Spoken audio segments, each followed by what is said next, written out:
When you start your PhD job hunt, one of the things that you need to be aware of is the hard truths that come with that. Now, this can apply to any job seeker at the moment, but I would argue that PhDs in some cases have one very different case because when you've obviously been working on a project so independently, so involved in yourself that you're really thinking about it from the perspective of, okay, so I keep getting told that my project is impactful, that I'm basically treated like a member of staff, but you're also basically being made redundant from that role, regardless if it's a paid role or an unpaid PhD.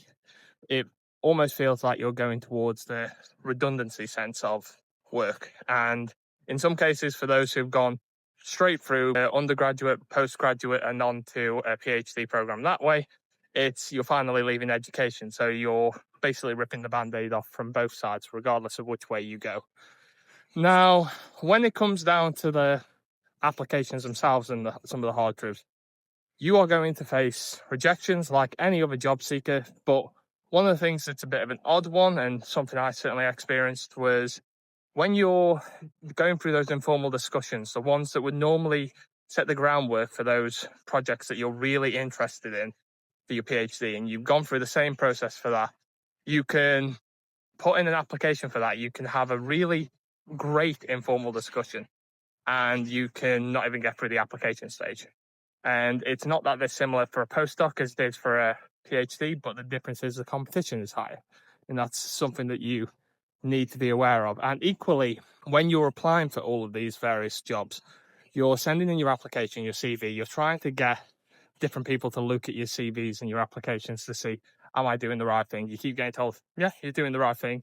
But then you also keep getting vast periods in some cases where you've had no success. And even though you can go through careers coaching or anything like that to say, well, this is what the type of job you're applying for, this is your experience, you are the right candidate, it can still feel like you are producing something wrong.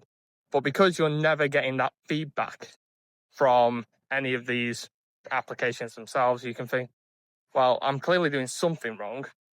And I would say this is something that I'll talk about a bit more from an industry. Across the board, we need to do better on supporting candidates to help them improve when they're going for the job prospect.